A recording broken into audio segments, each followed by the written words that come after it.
Thank you everyone for joining me again for part 4 of Red Alert. The government is attacking the internet, free speech, and you can see I'm just laying it down here with the amount of articles and evidence that the internet is under attack, and it ain't just crying wolf. Like I said, look at these dates. January 30th, 2010. Yeah, there's some exactly about a year ago, right? So most of them are either in the spring of '09 or they're just in the past 30 days of this new year in 2010. And this year, 2010, is the year of false flag terrorism. So it doesn't just. I see. I never even thought about that. It doesn't. I always kept thinking physical terrorist attacks with the physical world, and like I said, the underpants bomber, where the little explosives went boom boom in his underpants, and then we all of a sudden have body scanners going everywhere, which were ready to be rolled out before that, and big buildup of warships in the Gulf of Yemen, um, all the world powers, and so they got that going, and now we have a good reason to go into Yemen. So now, but I didn't even think about the internet, false flag terrorism on the internet. And so I'm not just saying this. These are people that are in trends like Gerald Celente. That's where my best source for coming up with this whole 2010 being the year of false flag terrorism. Because he says that it's going to be a diversion from the economy, especially in the spring. This spring is when most likely it's going to occur, these false flag terrorism events. And it's going to divert people's attention away from the economy, and it's also going to allow um,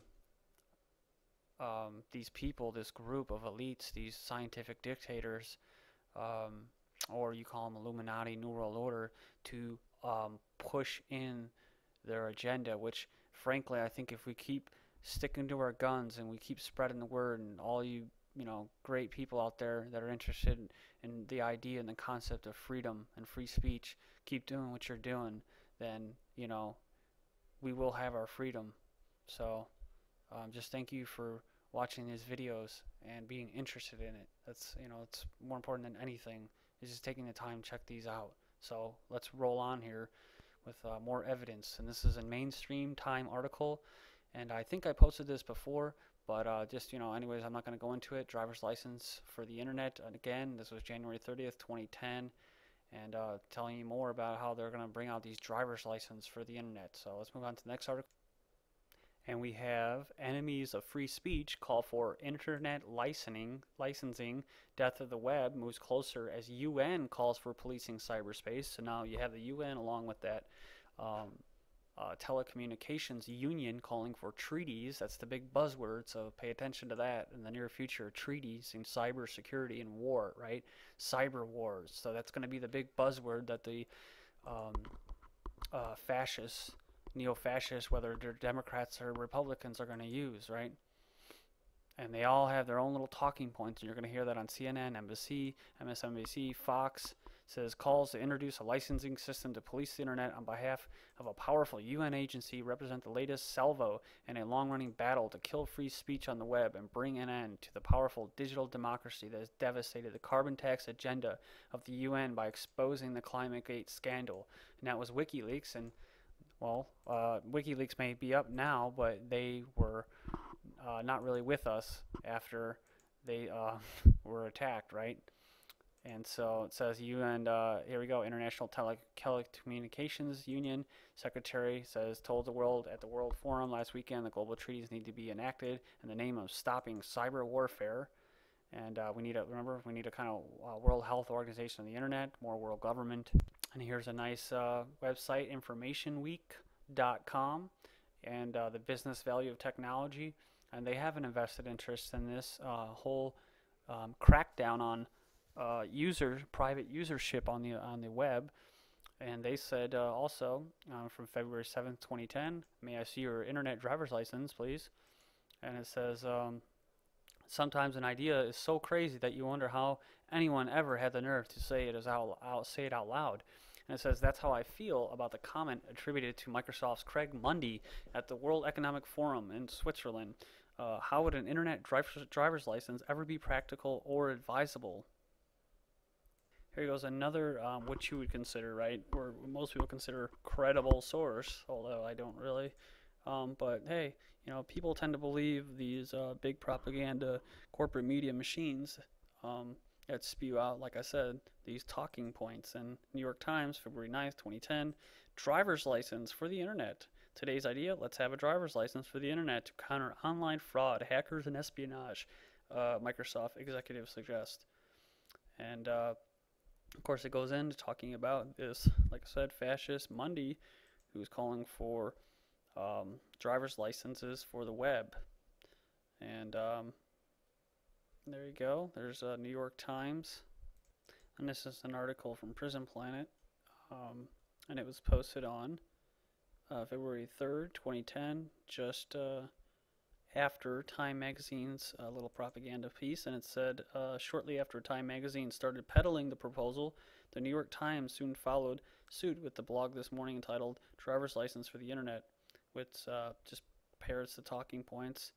And it says, like the rest of the mainstream print dinosaurs, physical sales of Time magazine have been plummeting, partly as a result of more people getting their news for free on the web from independent sources.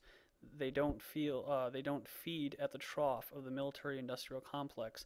Ad sales for the New York Times sunk by no less than 28% last year, with subscriptions and street sales also falling.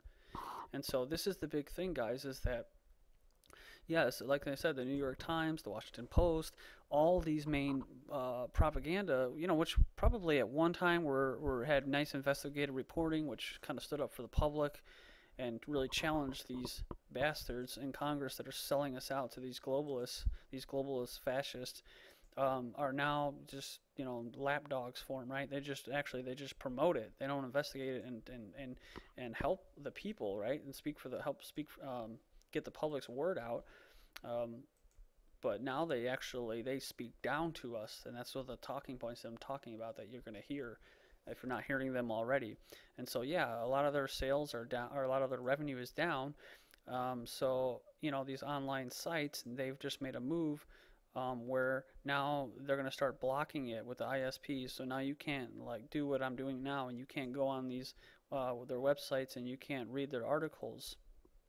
So it's another way to keep out people, the majority of the public, right, who can't afford subscriptions or whatever, to be able to get this. And you can say, oh yeah, what about newspapers? You pay for them. Well, you do that as well, but it's like advertising as well. And see, that's what the beauty of it is that they should be relatively cheap because of advertising. That's what sells. That's what the whole point of media is to draw in an audience for advertising. So you have advertising on websites, and so I don't see why how they're not still making money, even though you have a lot of traffic coming through them sites. So, but like I said, those are New World Order sites. Those are pro globalist, pro world government, anti U.S. sovereignty or any other country's sovereignty. So they're gonna definitely be for something like not allowing the average person to go on their website. And here's a real good article here, guys. FBI, the feds want records kept of websites visited. This is February 5th, 2010. And it says FBI is pressing internet service providers, or ISPs, to record which websites consumers visit, and retain those logs for 2 years, a requirement that law enforcement believes could help it investigate child pornography and other serious crimes. And of course, like I said, when they start rolling this out, they're going to be, oh, you're not for child porn, are you? Oh, you're not for fraud, are you? Even though, yeah, it's bad, but dude, what they're going to do and the security measures they're going to bring are not worth risking and giving up our freedoms, right? FBI Director Robert Mueller supports storing internet users' origin and destination information, a bureau attorney said at a federal task force meeting on Thursday. As far back as 2006 speech, Mueller had called for data retention on part of internet providers and emphasized the point 2 years later when explicitly asking Congress to enact a law making it mandatory. And so, yeah, so you have Google also, stores your search and that. And I believe BlackBerry does too, so has a lot of information that's stored. So we're going to roll in here to the next part, and We're just going to plow through all this evidence, and